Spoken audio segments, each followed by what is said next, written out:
Hello everyone, welcome to Tushala education. आज हम chemistry के नेक्स्ट लेक्चर में डिस्कस करेंगे एलोट्रॉपी के बारे में। किसके बारे में? एलोट्रॉपी। पता है कि एलोट्रॉपी क्या होता है? एलोट्रॉप्स क्या होता है?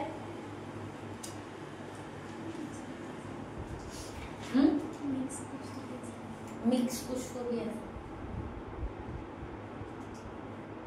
क्या लगता है अभिजीत?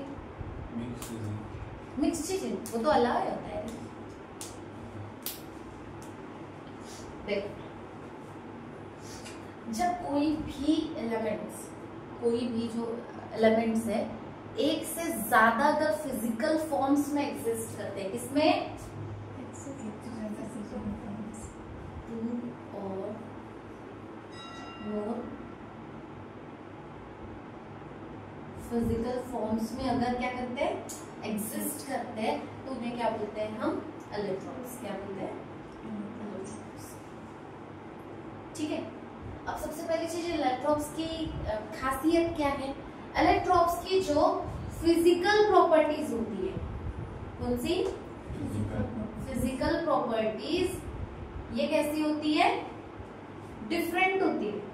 जरूरी नहीं जितने भी एलोट्रॉप्स एग्जिस्ट करते हैं उनकी फिजिकल प्रॉपर्टीज कैसी रहेगी? डिफरेंट। पर केमिकल प्रॉपर्टीज सेम रहती है। क्लियर है? और इसी फिनोमिना को, इसी प्रॉपर्टीज को हम क्या बोलते हैं? एलोट्रॉपी। क्लियर है क्या? मतलब जैसे ऑक्सीजन की बात करें, सल्फर की बात करें, मतलब टॉपिक अगर हम बात करें ग्रुप नंबर 16 की, कौन कौन है ग्रुप नंबर 16 में? Oxygen, sulphur, selenium, tellurium, polonium, यही है। ऑक्सीजन, सल्फर, सेलेनियम, टेलुरियम और पोलोनियम की अगर हम बात करें, सबके एलोट्रॉप्स एग्जिस्ट करते हैं। एमॉर्फस और क्रिस्टलाइन दोनों। एमॉर्फस पता ही है हमें, क्रिस्टलाइन पता ही है, सॉलिड स्टेट में हमने डिस्कस किया ही है। क्लियर है? तो अब सबसे पहली चीज आती है, सबसे पहले देखते हैं कि कौन से कंपाउंड के कितने इलेक्ट्रॉन्स एग्जिस्ट करते हैं। सबसे पहले आते हैं ऑक्सीजन पे। ऑक्सीजन के 2 इलेक्ट्रॉन्स एग्जिस्ट करते हैं। कितने? 2। ऑक्सीजन के 2 इलेक्ट्रॉन्स एग्जिस्ट करते हैं।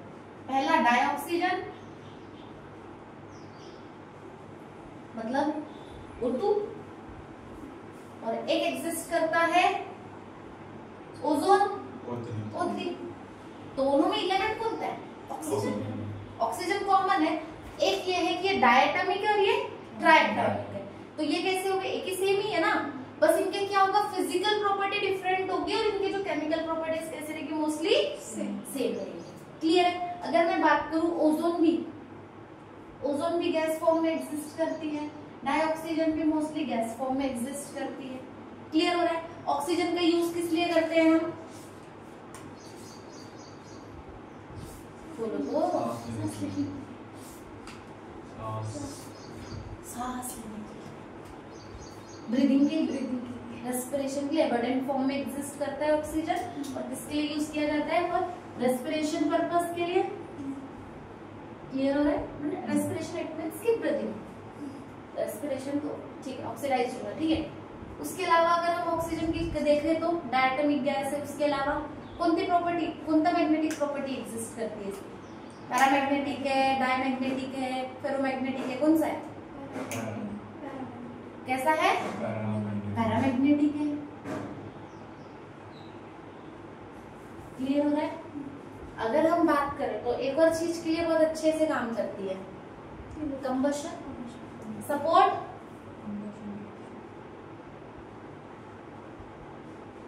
कंबशन के लिए सपोर्ट करती है। क्लियर हो गया? बिना ऑक्सीजन के कोई चीज जल सकती है क्या? पॉसिबल है नहीं। अगर हम ओजोन की बात करें, ओजोन भी कैसे एग्जिस्ट करती है? गैस फॉर्म में। पर कहाँ पे एग्जिस्ट करती है?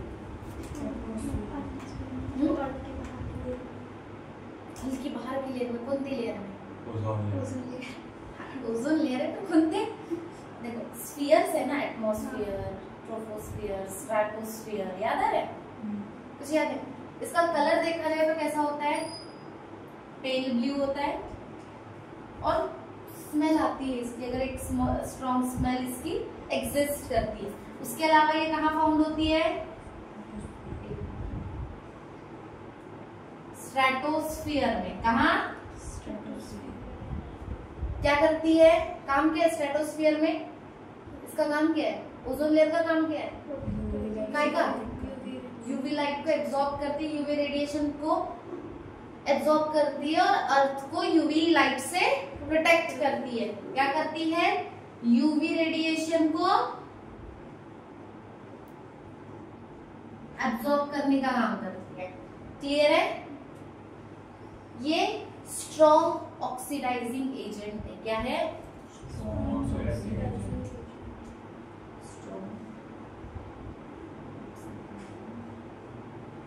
क्लियर हो रहा है, मतलब दो इलेक्ट्रॉन्स देखे हमने क्या के, ऑक्सीजन के, कौन कौन से, dioxygen and ozone. Dioxygen respiration, combustion, paramagnetic property है। क्लियर है, और ozone pale blue present in found in stratosphere, क्या करती है, यूवी रेडिएशन को एब्जॉर्ब करती है और स्ट्रॉन्ग एजेंट। क्लियर हो रहा है। अब क्या है, सल्फर, सल्फर के भी इलेक्ट्रॉन्स एग्जिस्ट करते हैं, सेलेनियम के भी, टेलेनियम के भी और पोलोनियम। हम सल्फर को बाद में डिस्कस करते हैं, सबसे पहले हम सेलेनियम, टेलुरियम और पोलोनियम को देखते हैं।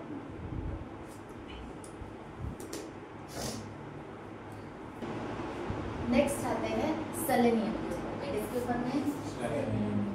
सेलेनियम के भी दो इलेक्ट्रॉन्स एग्जिस्ट करते हैं, क्रिस्टलाइन फॉर्म में भी और एमॉर्फस में भी। ठीक है, किस किस में, पहला क्रिस्टलाइन फॉर्म में भी और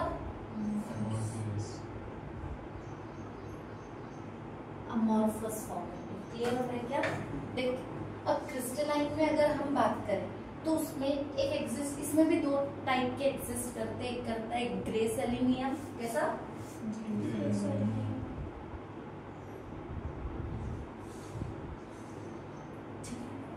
और एक एग्जिस्ट करता है red and black, red and black selenium. Clear हो रहा है क्या, ठीक है।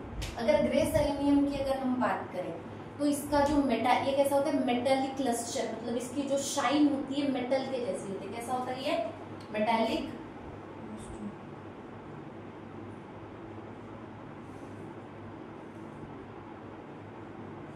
मेटालिक क्लस्टर होता है। क्लस्टर पता है ना, क्लस्टर मतलब क्या, शाइनिंग, ऐसे एलिमेंट जो शाइन देते, जैसे गोल्ड वगैरह में एक शाइन होती है, एल्यूमिनियम में एक शाइन होती है, तो लस्टर मतलब जो शाइन करते हो। क्लियर है, ठीक है। उसके अलावा अगर देखा जाए तो इसकी इलेक्ट्रिकल कंडक्टिविटी देखा जाए तो सेमी मेटालिक में आता है। ये कैसा है, सेमी मेटालिक है, और इसका यूज किया जाता है फोटो इलेक्ट्रिक सेल में। कहाँ पे यूज किया जाता है, फोटो इलेक्ट्रिक सेल्स में इसका यूज किया जाता है। किसका, ग्रे सेलेनियम। तो रेड और ब्लैक सेलेनियम की अगर हम बात करते हैं तो ये कैसा है, लेस स्टेबल है क्रिस्टलाइन। ये जो क्रिस्टलाइन स्ट्रक्चर है ये कैसा है, लेस स्टेबल। क्लियर है। उसके अलावा अगर एमॉर्फस की बात करें तो एमॉर्फस में रेड ब्राउन पाउडर एग्जिस्ट करता है। कैसा, रेड ब्राउन पाउडर,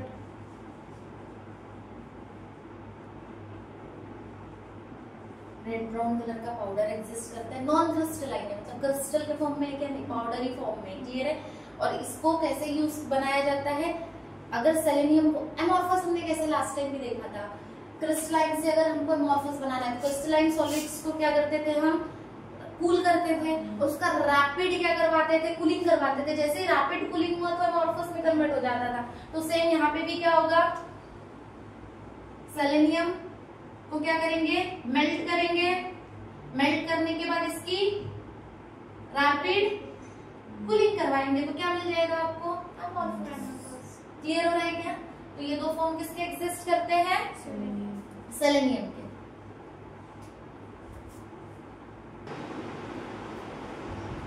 नेक्स्ट आते कौन, टेलुरियम। देखो टेलुरियम की अगर हम बात करें तो बहुत, जैसे इसके इलेक्ट्रॉन्स एग्जिस्ट तो करते हैं बट उतने ज्यादा स्टेबल नहीं होते। जैसे अगर हम बात करें सल्फर और ऑक्सीजन, ऑक्सीजन के दोनों, चाहे ऑक्सीजन डाइऑक्सीजन की बात करें हम या ओजोन की बात करें, तो दोनों के कैसे स्टेबल फॉर्म है, क्लियर हो रहा है। पर वैसे टेलुरियम का नहीं है, टेलुरियम के दो फॉर्म एग्जिस्ट करते हैं, क्रिस्टलाइन भी और एमॉर्फस भी। अगर क्रिस्टलाइन की बात करें, क्रिस्टलाइन स्ट्रक्चर होता है इसका सिल्वर वाइट कलर का, कैसा सिल्वर व्हाइट क्रिस्टलाइन एग्जिस्ट करता है, क्लियर है। सिल्वर व्हाइट क्रिस्टलाइन एग्जिस्ट करता है। मेटालिक लक्ष्य होगा, कैसा रहेगा इसका भी। देखो सिल्वर व्हाइट आ रहा है, मतलब देखो कलर से ही समझ में आता है ना एक चीज का। सिल्वर कलर हमेशा कैसा इमिट करता है, शाइन इमिट करता है, तो इसका अपीयरेंस ही कैसा रहेगा, मेटालिक। कैसा रहेगा, मेटालिक अपीयरेंस रहेगा, क्लियर हो रहा है। और ये कैसा रहेगा, गुड कंडक्टर ऑफ इलेक्ट्रिसिटी, मतलब सेमी मेटल की तरह काम करेगा। सीधा लिख दे, कैसा रहेगा, सेमी मेटल। तो ऐसे मेटालिक प्रॉपर्टी एग्जिस्ट करती है, गुड कंडक्टर ऑफ इलेक्ट्रिसिटी है। और दूसरा फॉर्म कौन सा एग्जिस्ट करेगा टेलुरियम का, एमॉर्फस। एमॉर्फस जो होता है इसका वाला ब्लैक और ब्राउन कलर का पाउडर होता है, कैसा,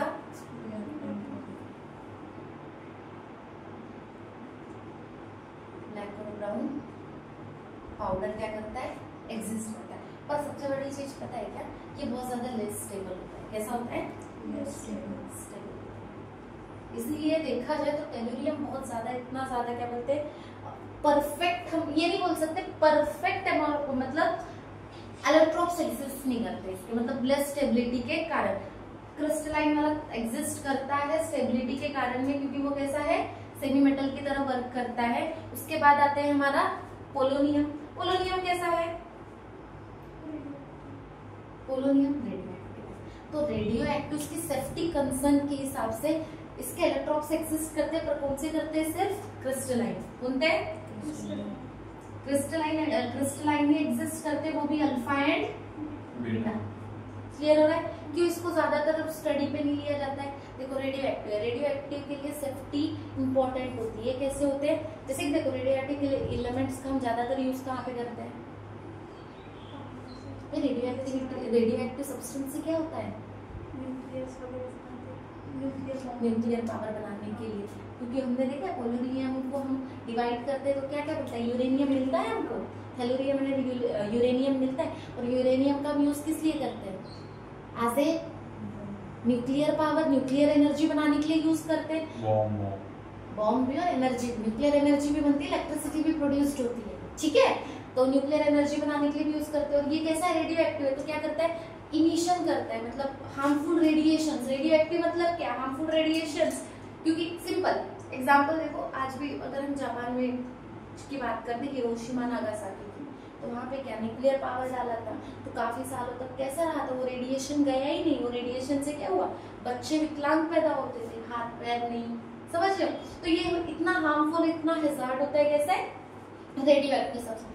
एज पर सेफ्टी कंसर्न के हिसाब से इनको ज्यादा स्टडी नहीं किया जाता, फिर भी इसके एक ही फॉर्म एग्जिस्ट करता है, क्रिस्टलाइन की फॉर्म एग्जिस्ट करता है, वो भी अल्फा एंड बीटा। क्लियर है। अब लास्ट क्या आता है हमारा, सल्फर।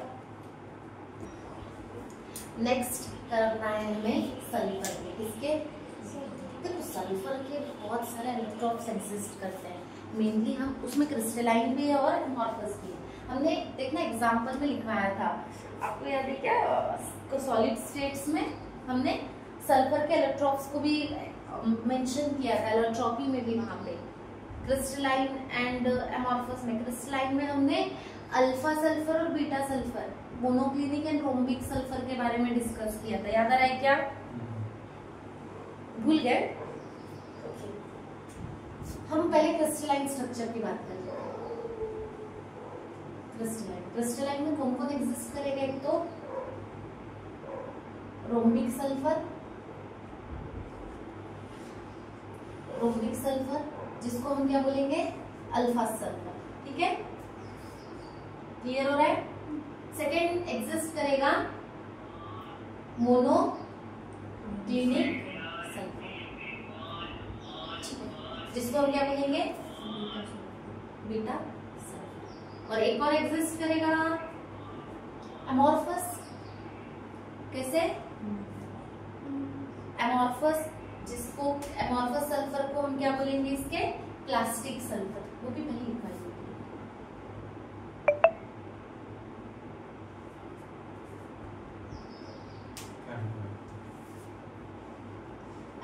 उसमें प्लास्टिक सल्फर एग्जिस्ट करेगा। कौन सा? Plastic sulphur.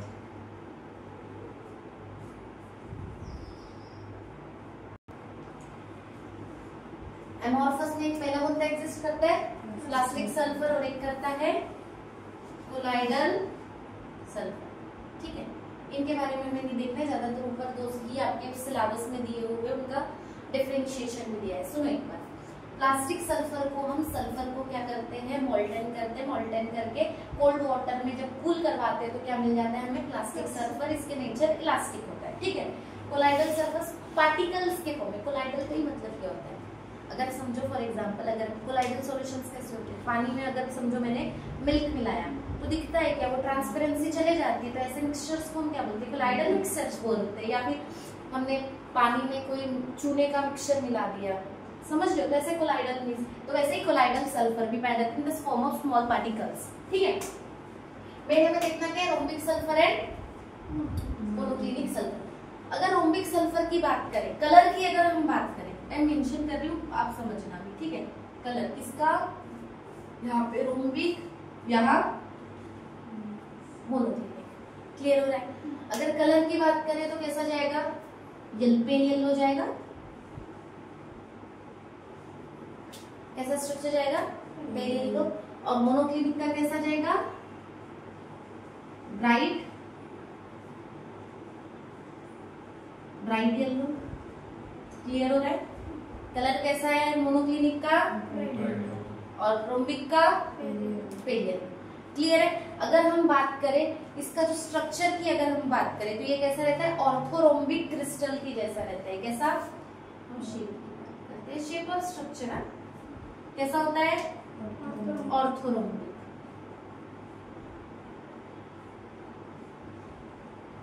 Orthorhombic structure crystal किसके फॉर्म में होता है? और इसके क्रिस्टल नीडल के फॉर्म में होता है। कैसे होते हैं? नीडल्स के फॉर्म में से, तीक्ष्ण टाइप में। क्लियर है? उसके अलावा अगर हम मेल्टिंग पॉइंट की बात करें, क्या है मेल्टिंग पॉइंट?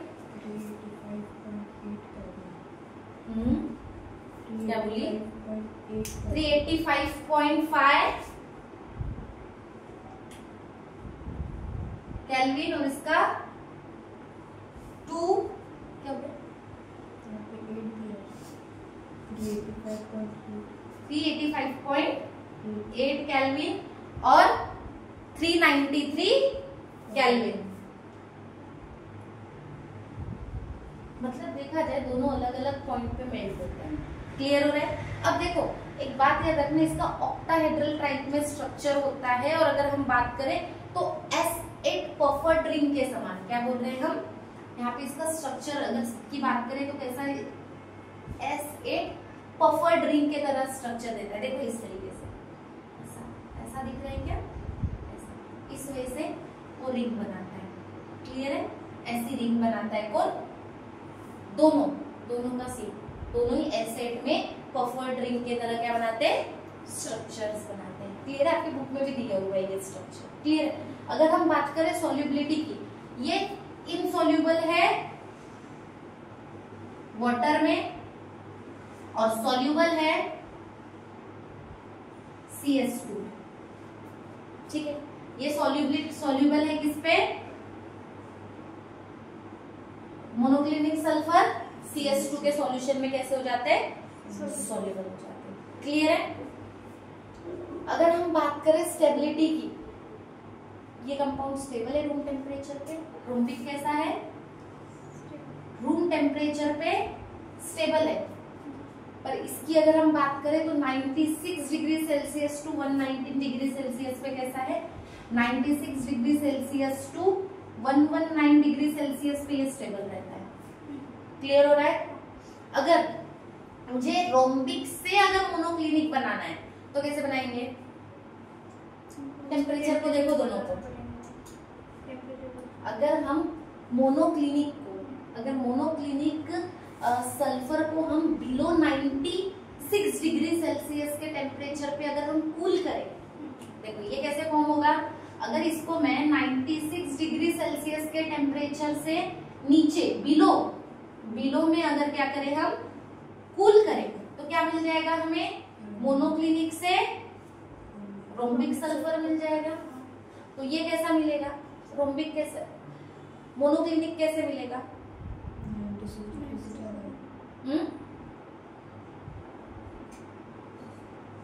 बोलो ना, क्या करना पड़ेगा?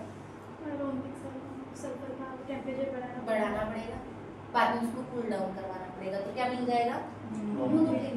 मतलब क्या बोल सकते हैं, ये दोनों के दोनों कैसे है, इंटर कन्वर्टेबल है, इससे वो उससे ये हम बना सकते हैं। क्लियर हो रहा है क्या? पक्का? ये किसके लिए, पूरी की पूरी प्रॉपर्टी किसकी है? सल्फर की। क्या क्या याद रखोगे? पहले कलर याद रखोगे, शेप, मेल्टिंग पॉइंट, S8, ये क्या इसका स्ट्रक्चर है, S8 पफर ड्रिंक के समान दोनों रहते हैं, ठीक है। ये भी सॉलिबिलिटी, इनसॉल्युबल वाटर में क्या याद रखोगे, और सॉलिबिलिटी, उसके अलावा स्टेबिलिटी और फॉर्मेशन, यही है ना, कैसे फॉर्म होता है। ये चीजें आपको एग्जाम में भी आ सकती है, किसके लिए, differentiation rhombic sulphur and monoclinic sulphur. बाकी तो हमने एमॉर्फस में plastic sulphur and colloidal sulphur के बारे में देखी है। क्लियर है यहाँ तक? ये एलोट्रॉपी में हमें ग्रुप नंबर 16 एग्जिस्ट करता है। ऑक्सीजन, ऑक्सीजन के 2, सल्फर के मल्टीपल है, सेलेनियम के हमने कितने देखे, 2, टेलुरियम के भी 2 और पोलोनियम के 2, वो भी crystalline structure alpha and beta. Next आते हैं ऑक्सो एसिड्स। अब ये सबसे पहली चीज ऑक्सो एसिड्स होती है, ऑक्सीजन के साथ में अगर कोई भी क्या बोलते हैं एलिमेंट और हाइड्रोजन मिलकर अगर कोई कंपाउंड बनाते हैं तो उसको हम ऑक्सो एसिड्स बोलते हैं। लाइक उसका अगर फॉर्मूला क्या आ जाएगा, HXEYOZ।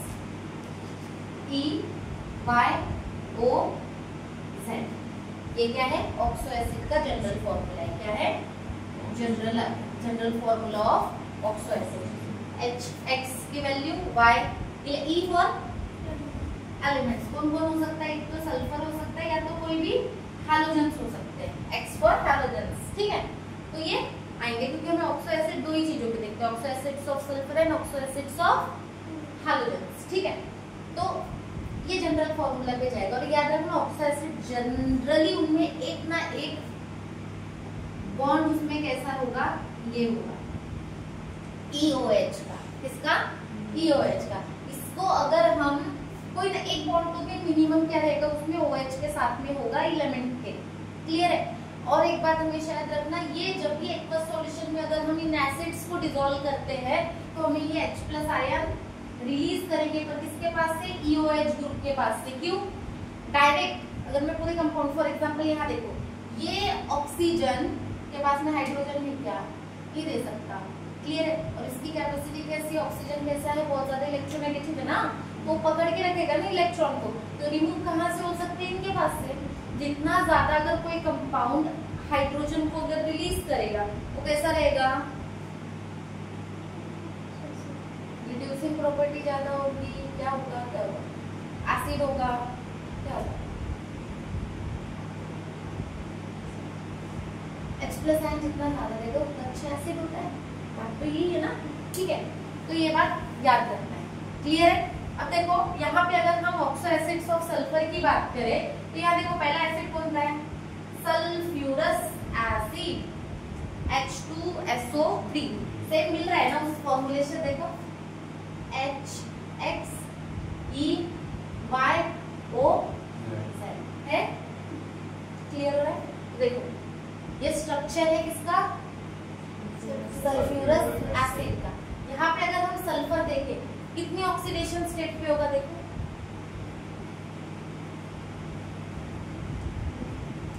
कितनी ऑक्सीडेशन स्टेट पे, सबसे इजी बताओ, जितने बॉन्ड बनाया हो उतनी ऑक्सीडेशन स्टेट मिनिमम होगी इसकी। कितना होगा बताओ, क्या होगा, +4 के ऑक्सीडेशन के साथ में कितनी, +4 की ऑक्सीडेशन के साथ में। क्लियर हो रहा है। कितने मिनिमम कितने हाइड्रोजन रिमूव कर सकता है वो, देख अच्छे से, 2 तो कैसा हो जाएगा, डाइबेसिक हो जाएगा। क्लियर हो रहा है? 2H+ दे सकता है जो OH के साथ में देखो इनका क्यों रिलीज कर सकते हैं, क्योंकि इसके ऊपर में पार्शियल नेगेटिव और इसके ऊपर में पार्शियल पॉजिटिव चार्ज आ जाएगा। क्लियर हो रहा है? ये नहीं रिलीज कर सकते, कहां से कहां से, इसके पास तो है ही नहीं हाइड्रोजन, पॉसिबली नहीं, जिसके पास हाइड्रोजन रहेगा वही रिलीज करेगा ना, तो ये कर सकता है। क्लियर है? तो sulphurous acid dibasic, 2 hydrogen remove कर सकता है। नेक्स्ट सल्फ्यूरिक एसिड, हमें सल्फ्यूरिक एसिड के बारे में पता ही है, पता है ना? सल्फ्यूरिक एसिड का ऑक्सीडेशन स्टेट यहाँ पे एलिमेंट का ई का, सल्फर का ऑक्सीडेशन स्टेट बोलो कितना, 1 2 3 4 5 6 प्लस। क्लियर हो रहा है? डाइबेसिक वो निकल सकते हैं। नेक्स्ट डाई और pyrosulphuric acid, formula H2S2O7, pyrosulphuric acid. ठीक है, देखो ये ठीक है। अब बताओ पायरोसल्फ्यूरिक एसिड में अगर हम सल्फर का देखते हैं, सिर्फ सल्फर का, ठीक है, तो क्या है,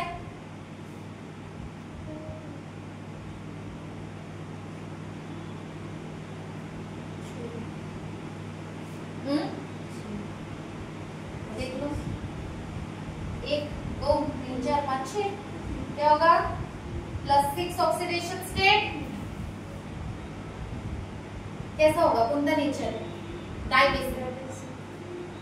ये स्ट्रॉन्ग, ये कैसा है, स्ट्रॉन्ग ऑक्सीडाइजिंग एजेंट और स्ट्रॉन्ग एसिड है सल्फ्यूरिक एसिड। क्या याद रखोगे इसका, स्ट्रॉन्ग एसिड है और ऑक्सीडाइजिंग एजेंट है ये। ठीक है, ऑक्सीजन ऐड करवाने वाला। नेक्स्ट कैसा दिख रहा है, डाइबेसिक पक्का। नेक्स्ट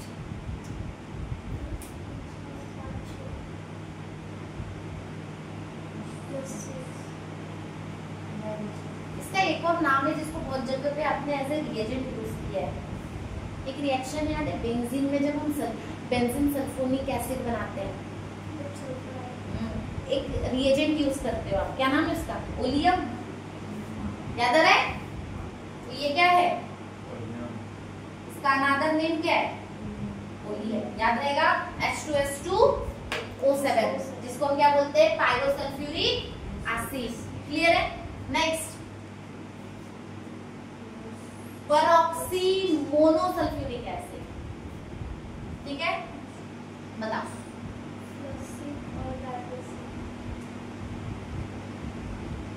कितना रहेगा, कितना है, +6 ऑक्सीडेशन स्टेट, कितने OH है भाई, 1 2 टाइम्स। क्लियर हो रहा है? नेक्स्ट परऑक्सी डाइसल्फ्यूरिक एसिड, H2S2O7, आपकी बुक में प्रिंटिंग मिस्टेक है, H2S2OA फिलहाल में देख लेना। क्या H2S2O7 O8, मैंने 7 बोली, सॉरी, ये ठीक है। देखो इनमें और इनमें कोई फर्क है कैसे, देखिए एक ऑक्सीजन ऐड हो गया है। क्लियर है? अब देखो क्या स्ट्रक्चर, इसमें देखो ये डाइसल्फाइड है, ठीक है, दिस इज डाइसल्फाइड। ठीक है, अब डाइसल्फाइड में यहाँ पे कितना है, डाइबेसिक दिख रहा है, दिख ही रहा है डाइबेसिक। अब ये बताओ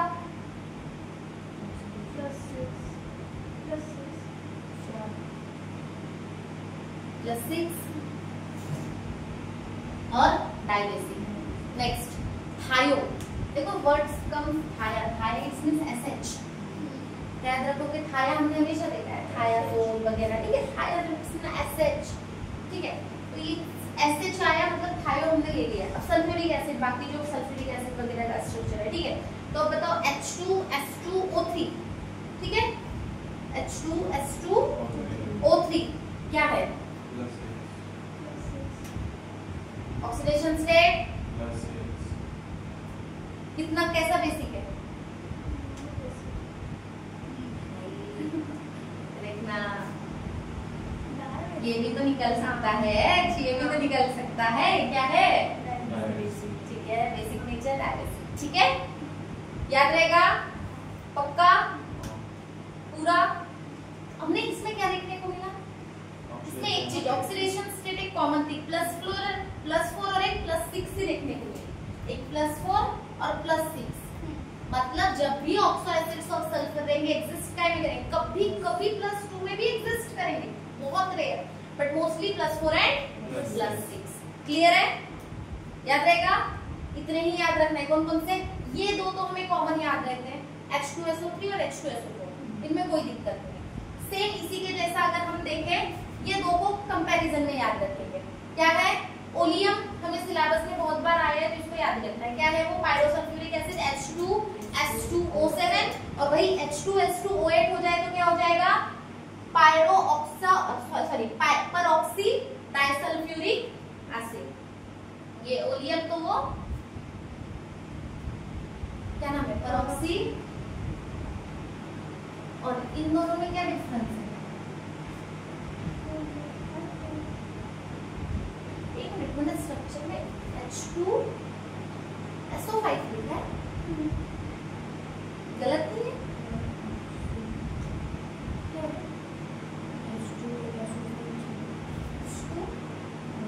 स्ट्रक्चर गलत है,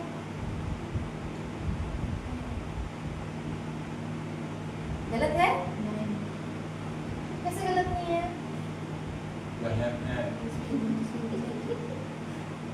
स्ट्रक्चर गलत है कि नहीं है? किसका वहम है? स्ट्रक्चर गलत है बुक में भी। स्ट्रक्चर ये जाएगा, बुक में प्रिंटिंग मिस्टेक है, इधर उधर दिया हुआ है।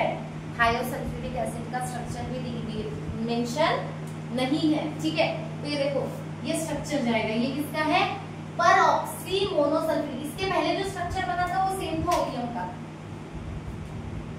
ठीक है, क्या जाएगा? परऑक्सी मोनोसल्फ्यूरिक एसिड, ये स्ट्रक्चर जाएगा। क्लियर है? थोड़ा ध्यान रखोगे, इसमें भी +6 ही ऑक्सीडेशन है और डायबेसिक ही रहेगा। क्लियर हो रहा है? डन? याद रहेगा? नेक्स्ट क्या देखेंगे? Oxo acids of halogens. Next topic आते हैं oxo acids of halide.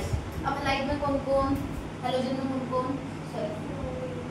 Fluorine, bromine और आयोडीन।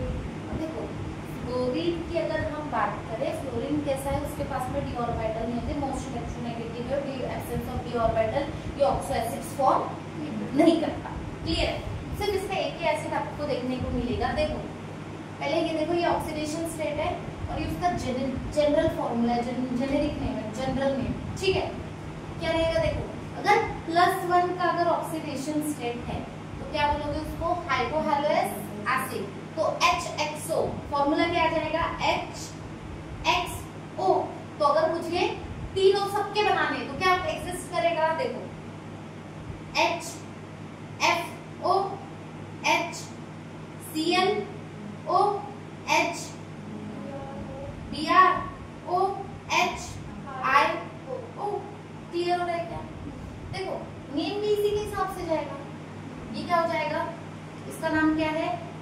हाइपोहैलोएस एसिड। क्या है? तो ये क्या हो जाएगा? हाइपोफ्लोरस एसिड, हाइपोकोलरस एसिड, हाइपोब्रोमस एसिड और हाइपोआइडोरस एसिड। क्लियर हो रहा है क्या? ये डन है? इसमें कोई डाउट? कैसा? इसका लिख देते हैं, हाइपो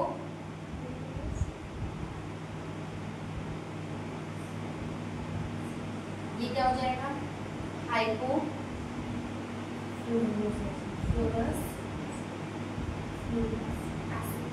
क्लियर हो रहा है क्या? याद रखना, सिर्फ ये अकेला फ्लोरीन का एग्जिस्ट कर रहा है क्या? ऑक्सो एसिड्स, बाकी नहीं करेंगे। क्लियर है? हायर ऑक्सीडेशन पे नहीं करेगा। अब देखो, नेक्स्ट क्या है? हैलोस एसिड। क्या हो जाएगा?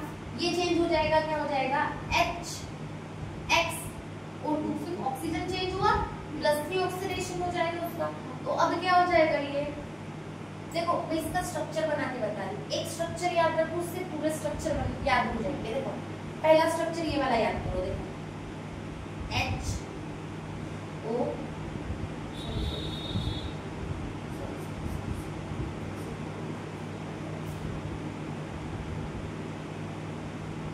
Cl और ये H, ये इसका स्ट्रक्चर है हाइपोक्लोरस एसिड का।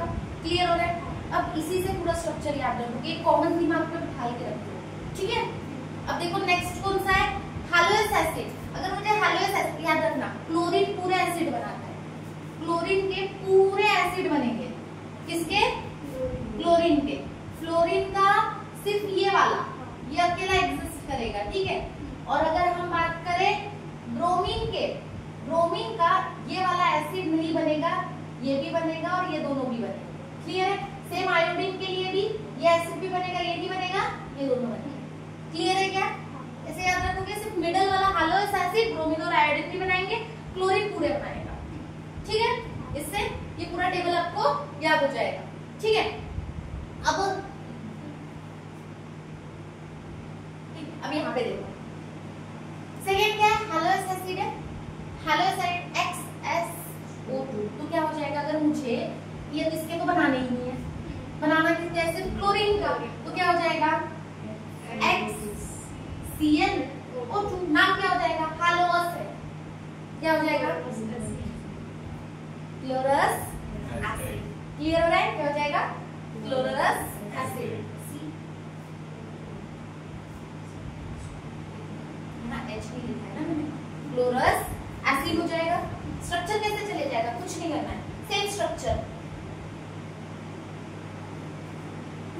क्लियर हुआ क्या? पक्का? कोई डाउट नहीं? ठीक है। अब नेक्स्ट क्या है, हालिक एसिड, क्या हो जाएगा XO3, ऑक्सीडेशन स्टेट +5। क्लियर हो रहा है?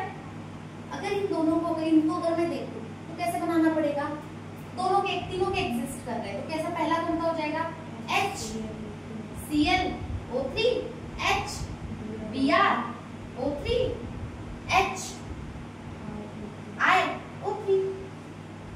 अब नाम बताओ, नाम क्या है, halic acid, chloric acid, bromic acid, iodic acid. Done? पक्का?